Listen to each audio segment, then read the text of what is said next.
ਭਾ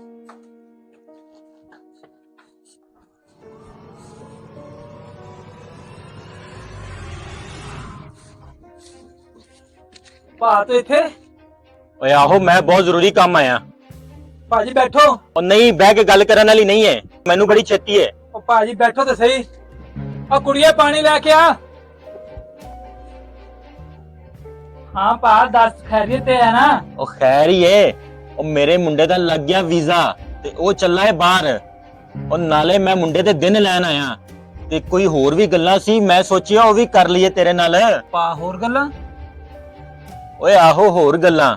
ਉਹ ਵੈਸੇ ਤੇ ਮੈਂ ਜਹੇਜ਼ ਦੇ ਬਹੁਤ ਸਖਤ ਖਿਲਾਫ ਹਾਂ, ਉਹ ਲੇਕਿਨ ਤੁਸੀਂ ਜੋ ਵੀ ਦੇਣਾ ਹੈ ਆਪਣੀ ਧੀ ਨੂੰ ਹੀ ਦੇਣਾ ਹੈ।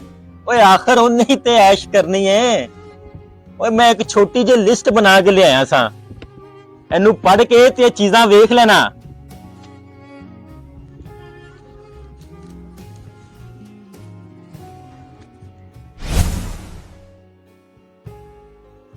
जहेज का सामान, गाड़ी, एसी, फ्रिज, मोटरसाइकिल और फर्नीचर।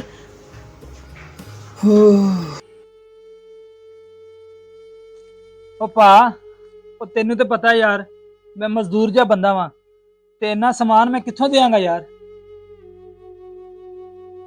ਉਹ ਭਾ, ਉਹ ਮੈਨੂੰ ਇਹਨਾਂ ਗੱਲਾਂ ਦਾ ਨਹੀਂ ਪਤਾ। ਓਏ ਤੇਰਾ ਮਸਲਾ ਹੈ। ਉਹ ਮੈਂ 2 ਦਿਨ ਬਾਅਦ ਆਵਾਂਗਾ, ਅਗਰ ਇਹ ਸਮਾਨ ਪੂਰਾ ਹੋ ਜਾਵੇ ਤੇ ਮੈਨੂੰ ਦੱਸ ਦੇਈਂ ਤਾਂ ਕਿ ਵਿਆਹ ਦੇ ਦਿਨ ਰੱਖ ਸਕੀਏ।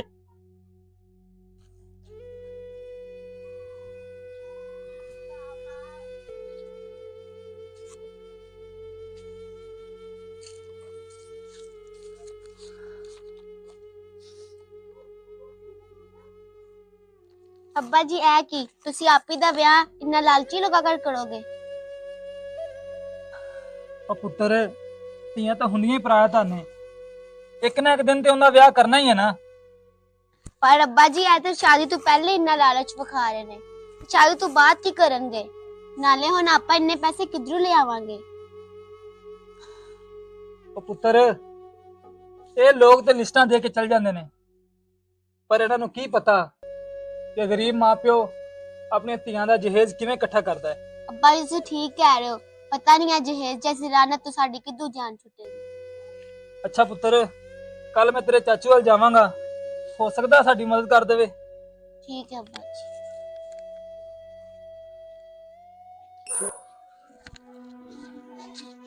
ਛੋਟੇ ਕਿੱਥੇ ਚੱਲਾਂ?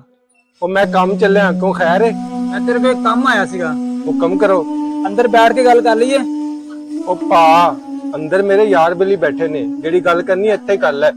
ਉਹ ਮੈਂ ਤੇਰੇ ਨਾਲ ਇਹ ਗੱਲ ਕਰਨੀ ਸੀ ਕਿ ਮੁੰਡੇ ਵਾਲੇ ਤੇਰੀ ਧੀ ਦੇ ਦਿਨ ਮੰਗਣ ਡਿਆ ਨੇ ਤੇ ਮੇਰੇ ਕੋਲ ਪੈਸੇ। ਉਹ ਪੈਸਾ, ਉਹ ਭਾ, ਪੈਸਿਆਂ ਦੀ ਉਮੀਦ ਮੇਰੇ ਕੋਲ ਕੋਈ ਨਾ ਰੱਖੀ। ਉਹ ਮੇਰੇ ਕੋਲ ਕੋਈ ਪੈਸਾ ਪੂਸਾ ਨਹੀਂ ਹੈਗਾ।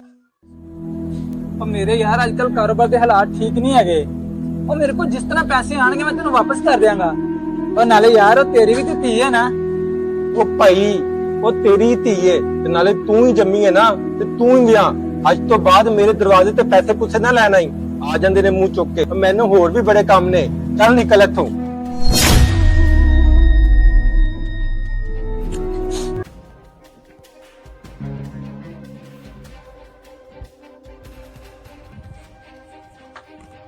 ਹਾਂ ਬਈ ਭਾ, ਉਹ ਤੈਨੂੰ 2 ਦਿਨ ਦਾ ਟਾਈਮ ਦੇ ਕੇ ਗਿਆ ਸਾਂ, ਉਹ ਲਿਸਟ ਦਾ ਕੁਝ ਕੀਤਾ ਹੀ? ਉਹ ਭਾ, ਉਹ ਮੈਨੂੰ ਥੋੜਾ ਜਿਹਾ ਟਾਈਮ ਹੋਰ ਦੇ ਦੇ, ਮੈਂ ਇਨਸ਼ਾਅੱਲਾ ਜਲਦੀ ਕਰ ਲਵਾਂਗਾ। ਉਹ ਟਾਈਮ ਹੀ ਤੇ ਨਹੀਂ ਹੋਗਾ। ਤੈਨੂੰ ਦੱਸਿਆ ਸੀ ਮੇਰੇ ਮੁੰਡੇ ਨੇ ਜਾਣਾ ਹੈ ਬਾਹਰ। ਓਏ ਅਗਰ ਤੇਰੇ ਕੋਲ ਕੋਈ ਬੰਦੋਬਸਤ ਨਹੀਂ ਹੁੰਦਾ ਤਾਂ ਮੈਨੂੰ ਦੱਸ ਦੇ। ਉਹ ਮੇਰੇ ਮੁੰਡੇ ਕੋਲ ਰਿਸ਼ਤੇ ਬਥੇਰੇ ਨੇ। ਓਏ ਨਾ ਪਾ ਨਾ, ਐਂਦਾ ਜ਼ੁਲਮ ਨਾ ਕਰੀ ਯਾਰ। अब्बा जी तुसी ऐ की कर रहे हो? इन्हां दे सामने हाथ जोड़ रहे हो? ते नाले चाचा जी तुसी, अगर तुहाडे मुंडे कोल इन्ने रिश्ते ने, तुसी इत्थे की कर रहे हो? ਉਹ ਚੁੱਪ ਕਰ ਕੁੜੀਏ, ਬਹੁਤੀ ਬਕਵਾਸ ਨਾ ਕਰ, ਇਹ ਸਾਡੇ ਵੱਡਿਆਂ ਦਾ ਮਾਮਲਾ ਹੈ। वैसे माफ करना चाचा जी, बकवास अस्सी नहीं तुसी कीती है इतनी बड़ी जहेज दी लिस्ट दे के। ਉਹ ਬੜੀ ਬਦ ਜ਼ਬਾਨ ਤੇ ਬਦਤਮੀਜ਼ ਹੈ ਤੇਰੀ ਕੁੜੀ।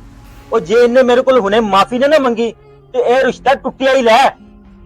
चाचा जी तुसी की रिश्ता तोड़ोगे? रिश्ता ते सी आप तोड़ांगे। नाले तुहाडे जिस लालची ते जहेज लैन वालियां दे घर कदी भी किसी दी कुड़ी खुश नहीं रह सकदी। अपनी लिस्ट फड़ो ते इत्थे टुरदे बनो। ਓਏ ਤੂੰ ਚੰਗਾ ਨਹੀਂ ਕੀਤਾ। ਉਹ ਮੈਂ ਵੇਖ ਲਾਂਗਾ ਤੈਨੂੰ।